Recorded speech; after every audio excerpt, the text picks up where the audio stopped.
My name's Ray, and this is my project on the invasive mugwort. So, what is mugwort? Mugwort is an invasive perennial that it grows for 2 to 3 years, and it is something that has come from Europe and Eastern Asia, and it is a medicinal herb for its original use, which is why many people wanted it to bring it to the Northeast.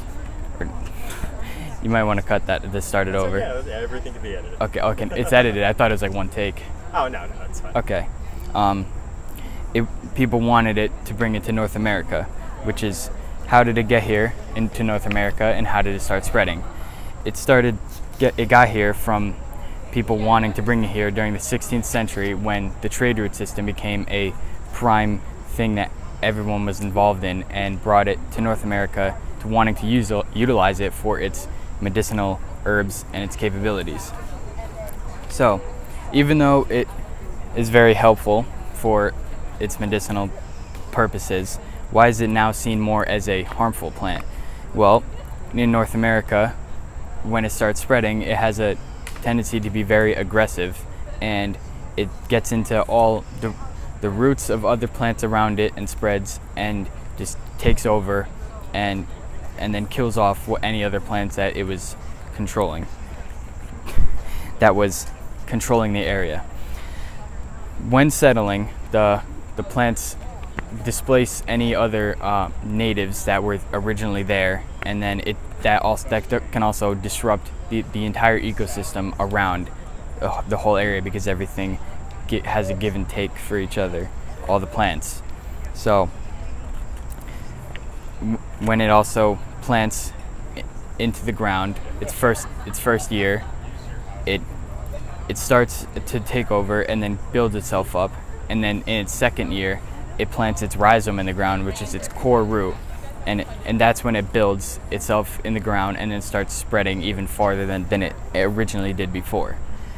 So even more than that, a singular mugwort plant, it's kind of hard to describe saying the patch of mugwort, but just one plant of it can produce up to 200,000 microscopic seeds that can spread easily through the wind and the rivers to reach all new areas very far from where it originally started, and they plant themselves and start the process again entirely, and which is another thing to add to it that makes it very hard to contain.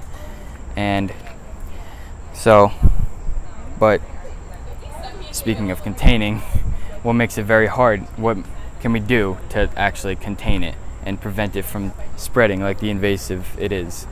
Well, mugwort, like I've said, is a very complex has a very complex root system, and so we can't exactly determine how it's going to spread and where it goes.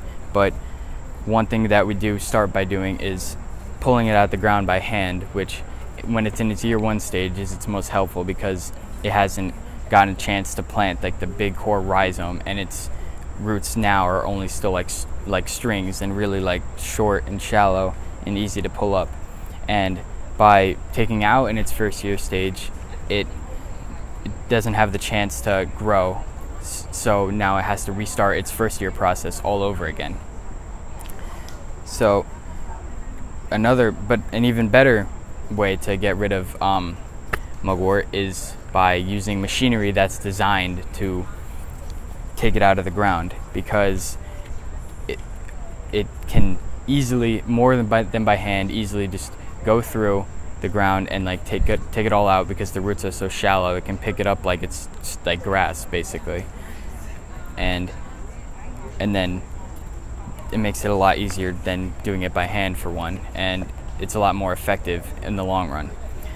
And then one thing to note, whether you're doing it by hand or with machinery, to be careful where you plant it, because if you put it in an area that is just like in the back corners of like anywhere, it can easily start its process again and attach to something and then make everything you did useless.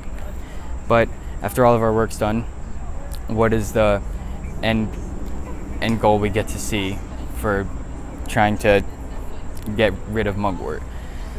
The hard truth is that mugwort has spread so far, it will never likely never be gone from North America, but doing all we can right now to get rid of it in anywhere that's taking over areas that just starting to, it's helpful because it stops it from being able to grow and spread farther, and it lets natives that are meant to be there grow and thrive on their own.